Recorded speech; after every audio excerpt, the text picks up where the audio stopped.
All right, and now, like I said, we're going to record Corinne's presentation. And Corinne, thank you so much for coming. If you just want to share a little bit. Sure, thank you.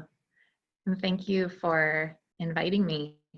My name is Corrine Haning, and I am the Elder Safe Coordinator with the Washington County Sheriff's Office. And I was asked today to speak on the topic of scams, particularly related to these COVID times that we are living in. So I had come up with this presentation earlier in the spring, but as you know, over even the last several months, even the scams are evolving. So we'll cover a little bit of the general stuff that's out there, but also scams that are related to COVID that we have been living with now for, at least 3/4 of the year. So as I said, the program that I'm with, it's housed within the Sheriff's Office. It's called Elder Safe, and I like to think of it sort of as a hybrid social service position within law enforcement, which gives me more direct access to referrals from our deputies or other law enforcement agencies. The program provides county-wide services. So whether or not you live in one of the urban unincorporated parts of the county where the Sheriff's Office provides direct patrol and additional services, my program, and there are other programs through the Sheriff's Office that are county-wide, and Elder Safe is one of those. So Elder Safe does work on the prevention side, much like this presentation today. I do different types of outreach and trainings, a lot of that being ways to avoid scams and identity theft or general personal safety for older adults.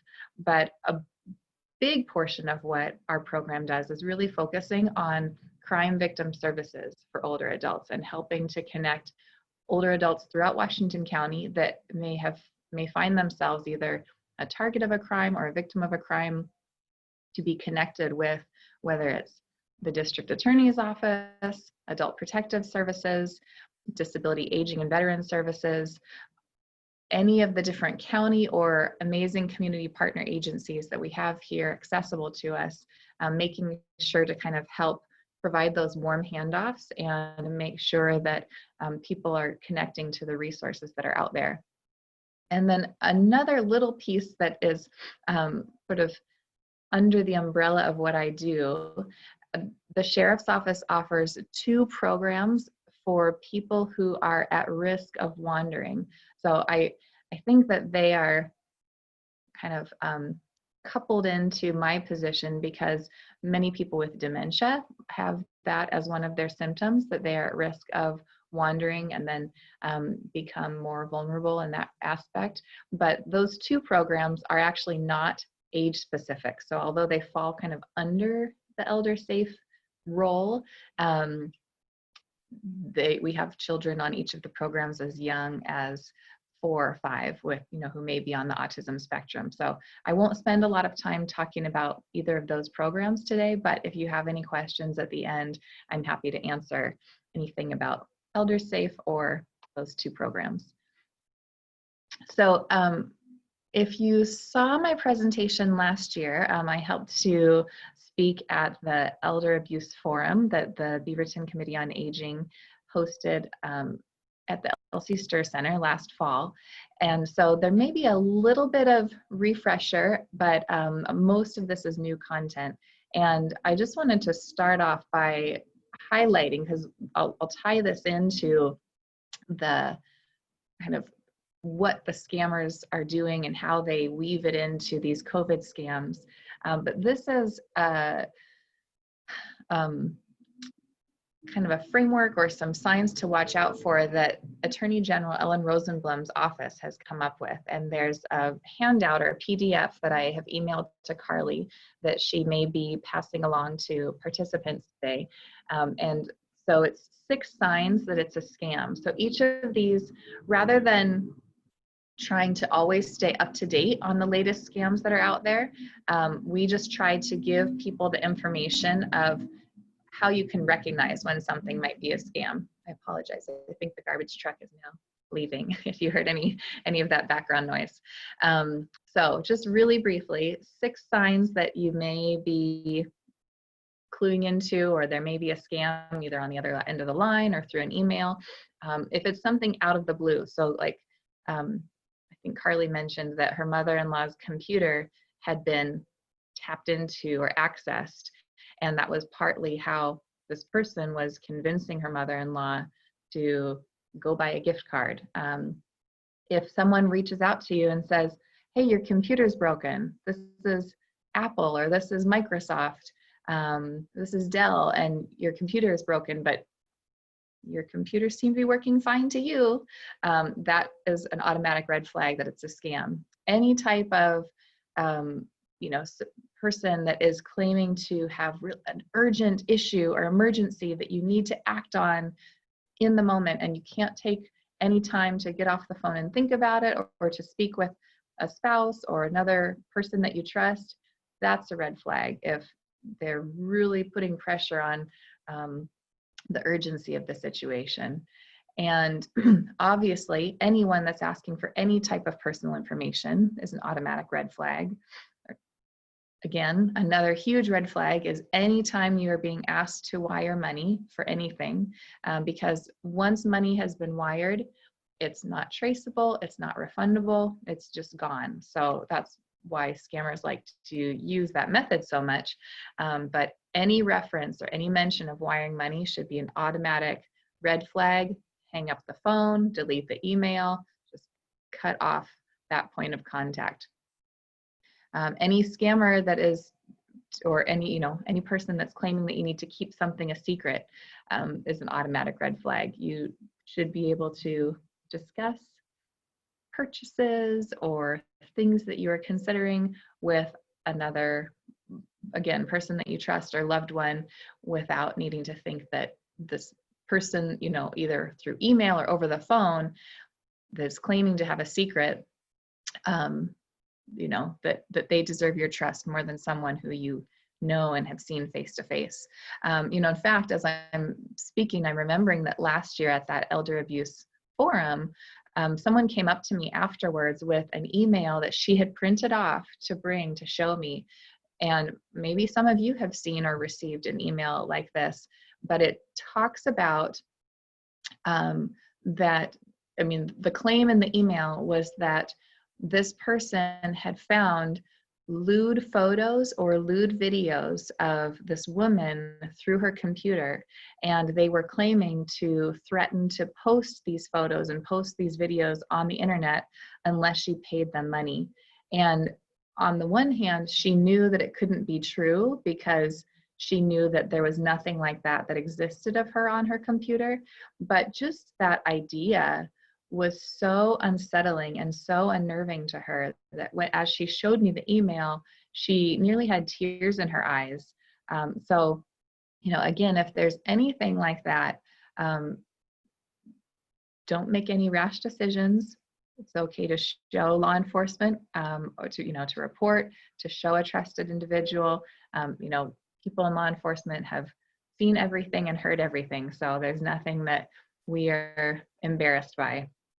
And then obviously the last one, if it sounds too good to be true, it probably is. So I wanted to go back over these 6 signs because, as I mentioned on the next slide, we're going to tie it into the current COVID situation that we're living in. So how did we get here to this perfect coronavirus storm that has created the environment that we can have a scamdemic within our pandemic?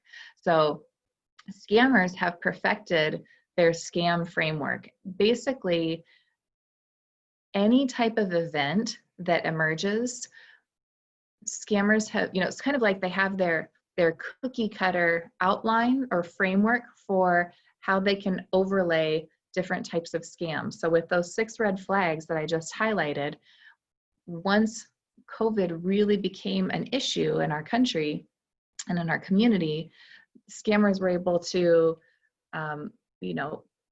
tailor scams that they came up with to one of those red flags. For example,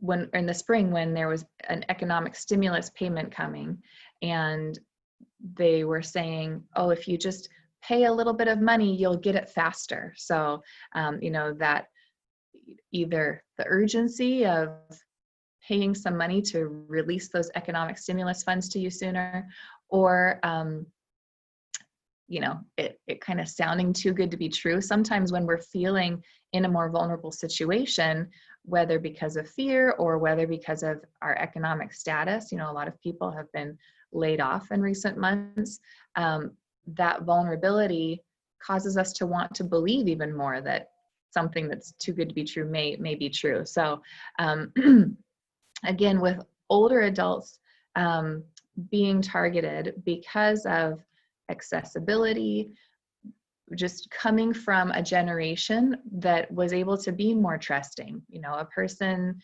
word could be communicated through a handshake, or what a person's word was their bond. And that's, you know, unfortunately, that's not the way or the society that we're living in these days. But for people that are 60 and over, they can remember growing up in a time that was much more trusting of, you know, being able to believe the person who they said they were on the other side of the phone. And then also that this population is more financially stable in general. And lastly, that, you know, the word that has been overused for the year, that it's an unprecedented time for all of us. There are still so many unknowns. And as far as that little bullet about being a vulnerable demographic, we know that that age is a risk factor for COVID. And so older adults are being told to shelter at home more cautiously, you know, even just really limiting the time that a person is out right now, or going to the grocery store, having these separate set aside hours. But that heightened isolation leads to heightened vulnerabilities and heightened fears. So all of these things are kind of causing this perfect storm that are really impacting older adults and really creating kind of a prime environment for scammers. So I'll touch really briefly on a couple of the COVID-19 scams that we've been hearing about, and then we'll kind of talk about some that have been around a little longer but are still very effective. There's a couple that I want to just hit on really briefly for people that are Medicare beneficiaries. So early on, I don't know if people are hearing about these as much right now, but early on there was the offer of a COVID test kit as long as you provided some personal information. So it was someone pretending to be from Medicare offering a COVID test kit as long as you provide or confirm personal information. That's the scam. The fact is that Medicare will not request personal information over the phone. That's information they should already have if you are receiving Medicare. Secondly, another scam connected to Medicare beneficiaries was the offer for a vaccine to protect against the virus. And that was connected to requiring some type of payment. So I think we all know that still, while there are several vaccines that are potential vaccines, I should say, that are in their final stage of trials, there are still none. There are not any yet that have received final approval. And it will still be several months at the very earliest before those are made widely available. Now, if you are in a high-risk population group, it may not be, you know, I don't know, I'm not predicting any amounts of time, but just that, you know, nothing is finalized yet. So if you hear of any offer for any type of vaccine from someone over the phone or in an email, just consider a huge red flag and hang up or delete that email, because it would be coming, you know, I imagine that we're going to hear it loud and clear on the news first, and then maybe from your doctor, but it's not going to be over the phone or in an email as your first notification.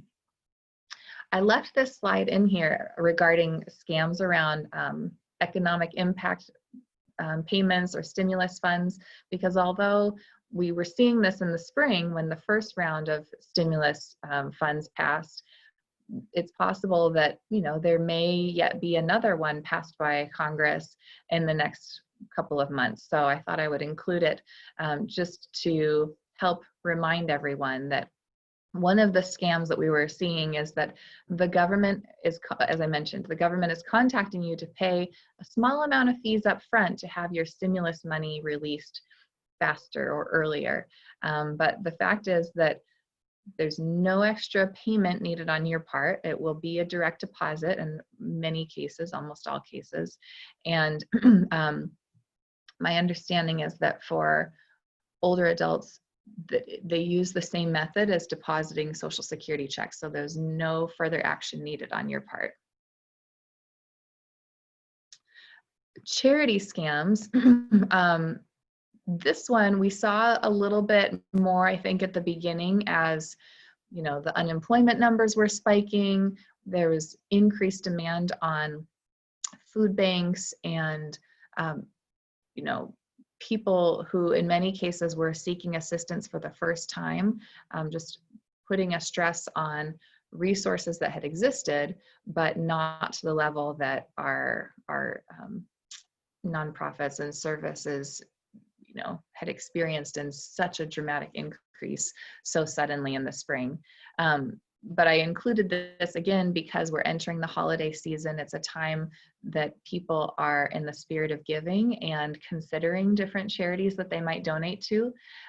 So the scam to be aware of is any entity that is purporting to be a charity. In many cases, the name that, you know, whether it's a letter, phone call, email, the name that's used may sound very similar to a well-known charity.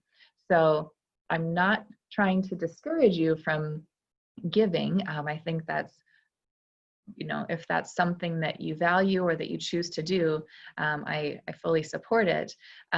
Yet just those last couple bullets, I just really, really strongly encourage you to do your research and that make sure you are the one initiating that phone call or initiating the click, or whether it's mailing the check, that you are the one initiating that, not that you are waiting for the request to come to you. Because if it's coming to you, particularly, well, I don't even want to say not the mail, because my husband's grandmother received kind of a sketchy looking piece of mail in the spring that I was even having a hard time determining whether it was legitimate or not. So just, you know, take that extra moment of caution to make sure that it is who it claims to be, and use a follow-up number that you may have rather than even, you know, sometimes trying to Google a phone number. I tell people this when you're trying to get back in touch with your banking or financial institution, is use a number that you have from one of your bank statements.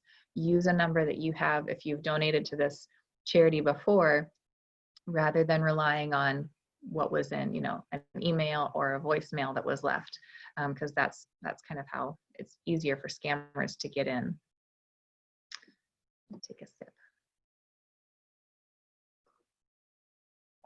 A couple other, at least one other main current scam that I wanted to highlight because I see a really close tie-in with COVID is online romance scams. And I think I touched on this last November, but this is a chart put together by the Federal Trade Commission.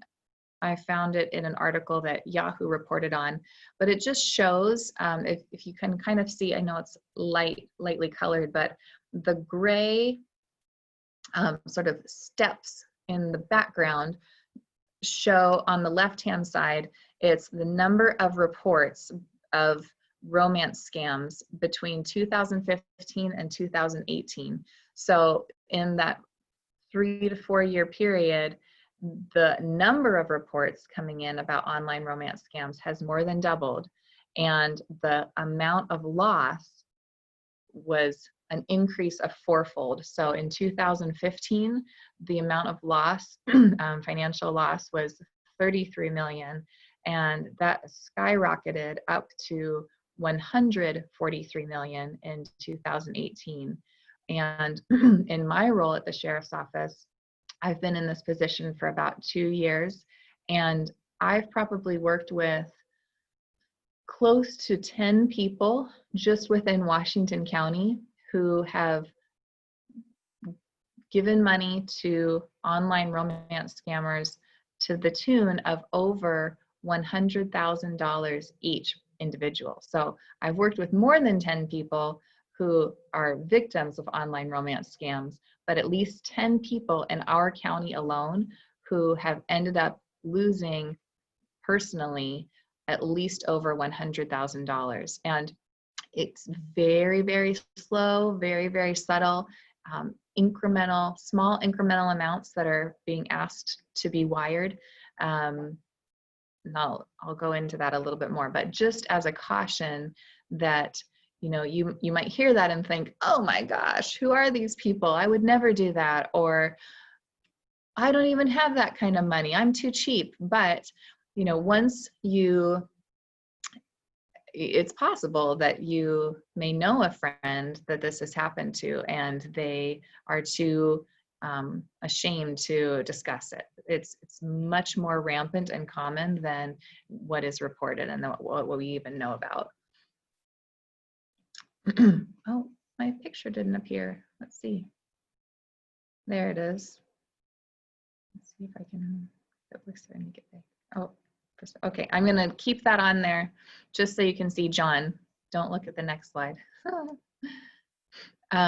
So just as an example, this is John. And if it's okay, I'll read this little, I know some people are on the phone and some people are watching through the computer, but I'll take a moment to have this little section be interactive.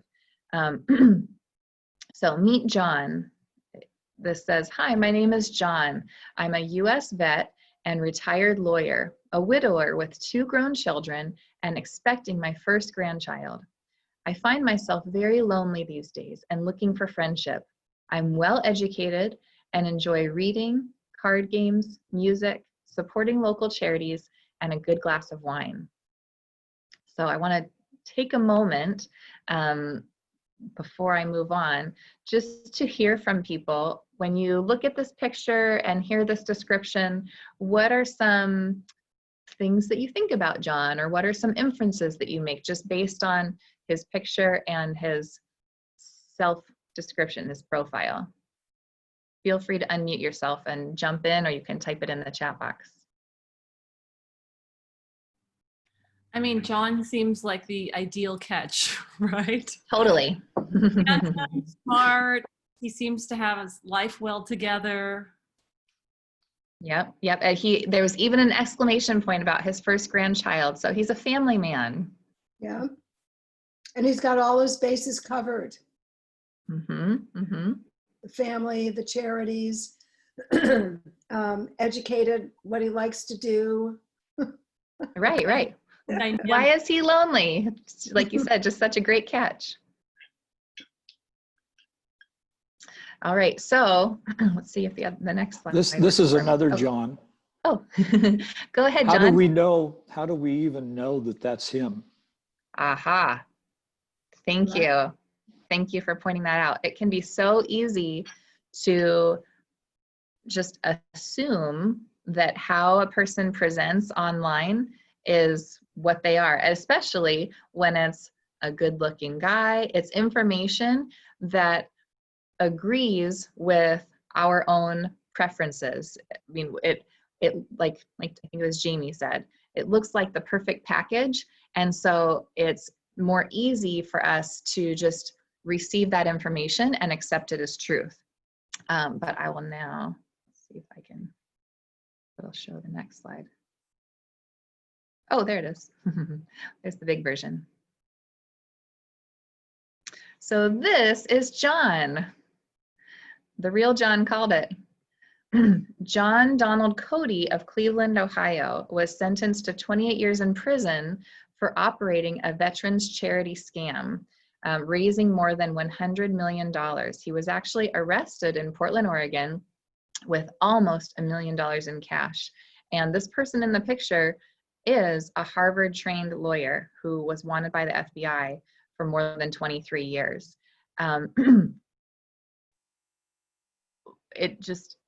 So I will confess that the first photo is not a picture that this John Cody used of himself, but it just so easily represents how scammers out there can pick any photo that they want of themselves to claim that that's who they are. And the person on the other end of the screen could look like this, could look like something else, somebody else. You have no idea. Just as our John said, you have no idea who you're talking with. Not such the good catch. Right. Well, maybe if you took a shower, you'd be Shave, haircut.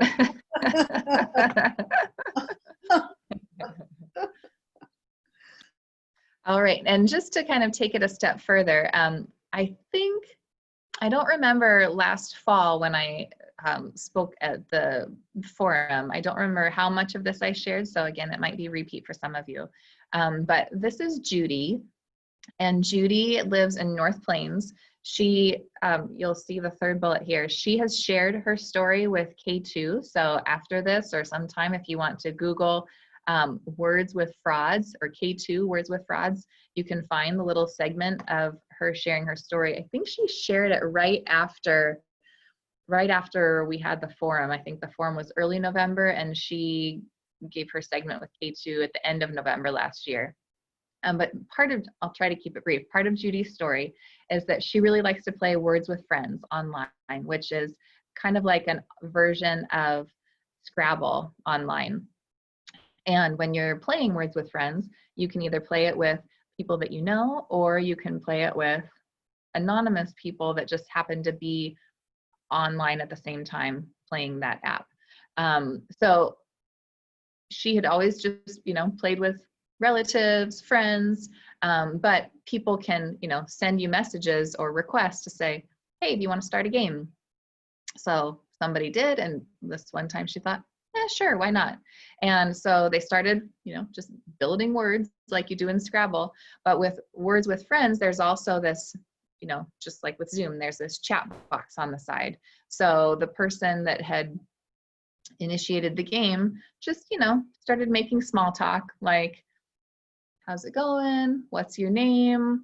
Very, very benign, minor, and it was reciprocated. So they were just chatting through this chat box while they played Words with Friends. Little by little, they started to play more frequently together. Eventually, this person said, we don't have to play Words with Friends all the time. We could just chat when we're free. Why don't we move it into the Hangouts? Google Hangouts is an app on your phone. So they moved away from playing Words with Friends and just started chatting on the phone. And by chatting, I just mean messaging still, not anything over the phone. But this person was very, very slow and subtle, as very similar to how predators of child abuse slowly groom children before they do any type of abuse. That's how this person was, just very, very, slowly getting to know her, slowly asking questions, and by virtue of that, just building a relationship and building up that trust and rapport with her. And so over time, this was over the course of several months, they had many, many conversations together over chat, shared a lot of personal things, some intimate things, and before too long, they were, it was becoming more of a romantic relationship and starting to exchange I love yous. This person had claimed to be, I think, working on an oil rig out of Texas, and had some young kids, was a widow, and Anyway, at some point he asked that, or he said that he'd been in a car accident. And so he asked if she could help with wiring a little bit of money. And so she did, because, you know, by now she's thinking of this person as her boyfriend. And then the next month he was in the hospital and needed a little bit of help with the medical bills. So, you know, just little by little, these small amounts of money. And to keep a long story short, the reason there's this picture is that, I don't know if you can kind of see on behind the picture, this is, it's over wood floor. So this is a big blanket that he had made through one of those online photo companies like Shutterfly. So this is a blanket that he had sent to her of her picture and some of his pictures from online. So again, as our John said, this is what he's, you know, claiming, this is who he's claiming to be, or what he's claiming to look like from his profile pictures. And this is him with his sons. So he sends her this blanket. Over the course of 18 months, she has wired him a lot of money, usually pretty small increments. And it finally got to the point where he was asking for more money. And she sent him a screenshot of her bank account that was pretty low because of how much money she had sent. And she said, I am running out of money. I don't have much, you know, I hardly have anything left to send. And his reply was, then sell your house. And as soon as he said that, for her, it was like the blinders went off and she thought, who is this person? What is going on? What have I done? So she reported it. North Plains is one of our areas. So our officer, our deputy, took the report. And as she began to think through and add up all those wired amounts of money, it ended up being around $140,000 that she had sent to this person. And you know, so again, this is just a small example, but I tie it in because, you know, as we saw from that chart, the amount of online romance scams that are happening is continuing to increase exponentially. And that report was pre-COVID. I just know, and I have seen because of calls that continue to come in to me in my office that, you know, again, because of COVID, because of people feeling more isolated, feeling more lonely, scammers are taking advantage of that. And we are also just recently seeing not even so much from the romance angle, but also from the consumer angle, that someone who's trying to get someone, you know, a scammer that's trying to get someone to purchase something or send some money, they're taking that similar grooming approach of just building up the friendship, building up the trust, and making small talk with somebody over the phone because, you know, we crave that so much right now. We don't have as many of our regular social interactions and our social contacts as we did prior to COVID. I have one slide just, you know, up here, today I called it all the usual suspects. So these are probably some of the scams that you're familiar with that have been around for a long time, but they must still be somewhat effective because we, you know, they keep coming back around. So there's the grandparent scam where someone's claiming, you know, they're calling an older adult acting like it's the grandchild in another country who's been put in jail and needs help from grandma or grandpa to get back home, but don't tell mom and dad, it's a secret. You know, they just need a little more help getting back to the US. Missed jury duty, IRS scam. You've probably heard that your social security number has been suspended. We know that can't happen. Online romance scams again, renewing your car warranty, and then that high money, what am I thinking of? Like the Publishers Clearinghouse, high sweepstakes winner, and you just need to pay some fees up front to have that money released to you. So I'm fairly close to wrapping it up, but I want to just spend a few minutes on resources and how you can report, whether you suspect a scam, who you can report to, and other numbers. This is a little infographic. Again, I sent it on to Carly, so she may be able to forward it on to the participants in the group. But these are 5 things you can do to avoid a coronavirus scam. Obviously, ignoring offers for vaccinations and home test kits. If you need a COVID test, they are becoming more widely available. So just, I would encourage you to start by reaching out to your doctor's office. Or if you're finding out from a contact tracer, they will have information on how to be tested. Hang up on robocalls. Watch out for phishing emails and text messages. So don't click on links in emails or texts that you didn't expect, even if it looks like a legitimate source. Research before you donate. So that one has a link to get tips on donating wisely at ftc.gov/charity. And then stay in the know. So again, this is through the Federal Trade Commission, and they have a great website on scams related to COVID.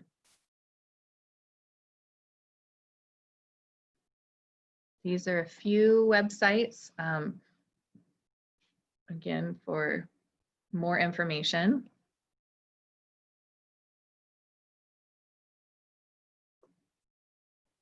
As far as taking action, if you suspect a scam, so this is if you think you've been contacted by a fraudster, but you did not lose any money, then you're still encouraged to report it to the Oregon Department of Justice. Now, I'm not talking about, I know we are all getting a barrage of phone calls and, in some cases, emails every day. You don't have to worry about trying to report each one, but if there's one that you think is either particularly compelling or one where you answered the phone and maybe you were several minutes into the conversation with this person where you realized, whoa, this isn't who I thought it was. And those are the ones I'm talking about that I would encourage you to report. So you can report suspected scams to either the Oregon Department of Justice at oregonconsumer.gov, or again, to the Federal Trade Commission, which is ftc.gov/complaint.